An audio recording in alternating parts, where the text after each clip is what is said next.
You've tuned into The Mountain Gardener with your host, Ken Lain. Gardening can be challenging, but with these simple insider tips, you'll reap huge rewards. Now, let's tune into today's Mountain Gardener with Ken and Lisa. And we are back at The Mountain Gardener, your host, Ken Lain, and my wife of a couple of years, still madly in love. Yes. Yes, we are. So anyway, after several decades, 4 kids, 6 grandkids, we're still selling plants here at Waters Garden Center. Yep. And part of that is we start to hear from your neighbors, your friends. We start answering emails and Facebook posts and comments and the questions. What are other people talking about? And so we have this segment that just comes in and shares what your neighbors are talking about. Did I kind of summarize that pretty well? I think so. Well, good. Welcome, Lisa. Thank you. Glad you're in the studio. Good to be here. How are your gardens looking, by the way? Ours are looking really good. I would agree. Ours are doing well.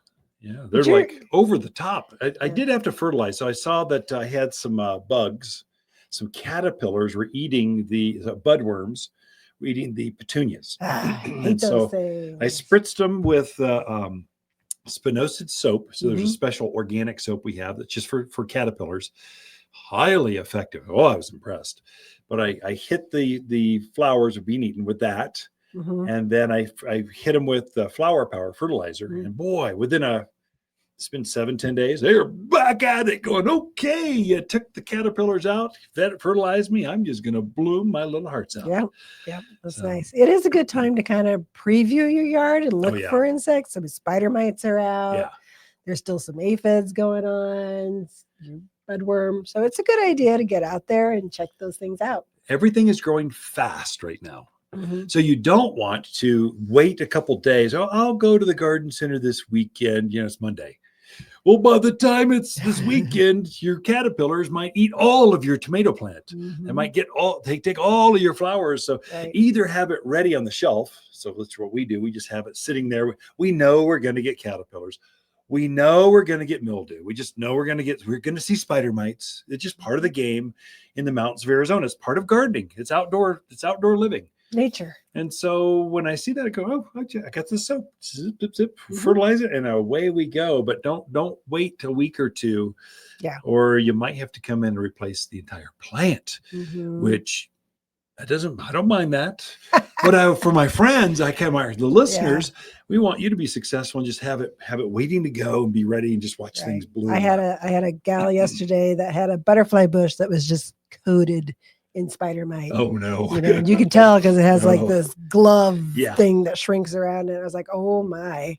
So we decided just what you said, we're going to toss that one and start fresh. Yeah, sometimes it can be easier that way or just almost less expensive because you're spritzing every day for like a week. I don't know.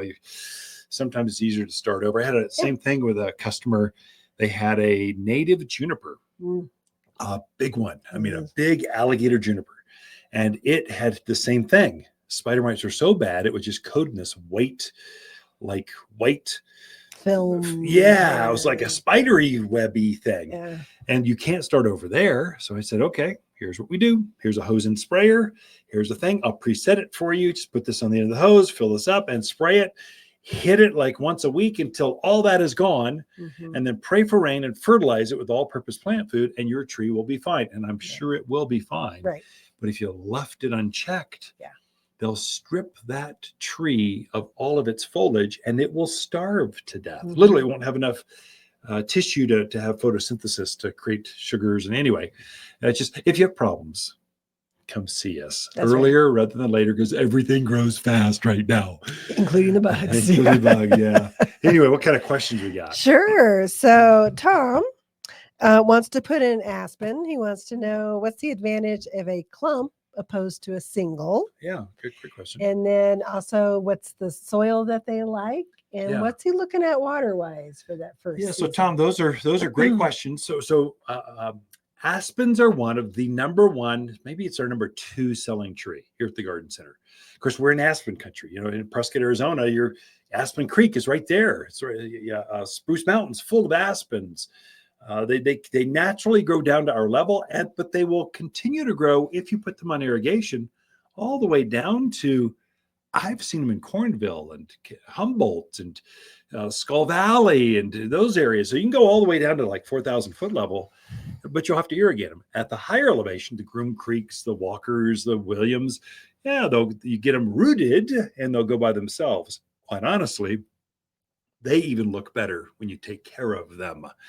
And so, with that being said, question was single trunk or multi-trunk? Well, let's explain this, Tom. You've got two types of multi-trunks. There's some that are farmed. That is, they're grown exact replicas. They're exact copies. They're perfect specimens. That's what you want. Then there's ranchers that are clearing some land. They've got a grove of aspens. They go out there with some shovels and start digging them up out of the ground. And then they put them in a bucket and they bring them in, and you'll find those for sale. They look very uneven. The trunks are very scarred. They get that black marking on them. And quite honestly, they get brutalized when they get dug up. They aren't rooted out well enough. I think you're better off buying a farm-bred, farm-raised aspen. Of course, that's all we sell here at Waters Garden Center because we want the perfect tree in every yard. And so look for those two things. Now you come down to single trunk or multi. The most common is 3 trunks in one container. We'll plant the aspens in a row, and then we'll harvest those as they're smaller, and we'll plant 3 exact copies in this bucket, and then we'll root them out for another 2-3 years, and then we grow them on until they're flushed out. And so now you've got a clump aspens, and they are just cookie cutter. I mean, like you'll look down the road and go, oh, they're all pretty. Which one do I get? Well, get them all. We'll just help you. Then you get the single trunk, which there's a place for those. So the way I spot or design with single trunked aspens, if you got a beautiful vista off your front porch or off a deck, you're overlooking Granite Mountain or some valley, I'll usually use those as kind of like picture frames. I'll put one on this side, one on that side, and I'll actually force your eye and like a picture frame down the driveway and look out over this vista, and it's spectacular. So you use them in different, or down a property line where it's real kind of tight. You want a tighter tree, but tall. I'll plant them down the property line. So there's places right off the patio. So you want something that doesn't get too wide, but gives you some shade. That's where you put those.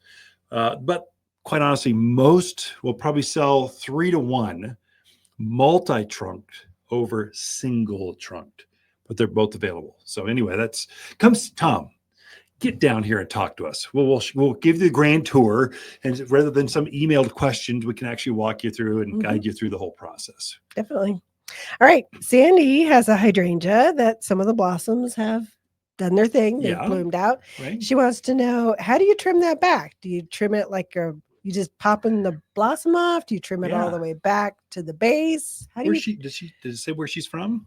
No. Okay. Well, okay. Sandy. Somewhere in the Quad City area. So hydrangeas. So this is a shade-loving plant. So you've had it on the back patio, the north side, under the canopy of trees, and they have been in bloom for, 2 months. It's been amazing. And so when that big pom-pommed flower starts to fade, you can cut that back just below the flower, where the foliage is about to start to come up. So don't go crazy. Don't go right back to the base. Just take the flower off, cut it off, and then fertilize it with Flower Power. It's a water-soluble food that we make here. Flower Power that, and it will start to form another flower. Hydrangeas do benefit from deadheading or pinching the spent flowers off. A lot of your perennial flowers are very much like that, but especially hydrangeas, they'll pulsate through flowers like that if you keep taking that spent flower off. I would say likewise, roses. They've been in bloom since April. So May, June, it's now virtually July. Some of those old spent flowers, cut those off. Don't go crazy. Don't go right down to the base. Just down to where the new foliage comes out, maybe even shape it a little bit so it keeps the form right. Fertilize it with Flower Power, and it will start taking off with a whole nother set of flowers is what you'll get out of that. So keep it blooming simply by taking it cleans it up so it looks better. Then it also forces it to, don't you focus on putting on seed or that old spent flower. You focus on brand new flowers and more butterflies and hummingbirds. Focus on beauty. not on dead flowers. Anyway, that's how you do hydrangeas. Okay. Good questions. So Ken and Lisa Lain, the Mountain Gardeners. Watters Garden companion plants for July are hibiscus, maple, verbena, and crepe myrtle. Crepe myrtle flowers are intense watermelon pink, solar reds, and LED whites that cover this heat-loving shrub. Plant where you enjoy its beautiful multicolored bark and sinuous branches up close. The flowers show against forest green foliage that turns red and orange in autumn. Growing to just head height, every yard has room for at least one, and only available for summer planting here at Watters Garden Center in Prescott. For a more fruitful garden, increase success in the landscape that just feels better, then tune in daily to the Mountain Gardener podcast. Subscribe through your favorite podcast streamer or visit wattersgardencenter.com. Better yet, visit me directly right here at Watters Garden Center. Thanks for tuning in.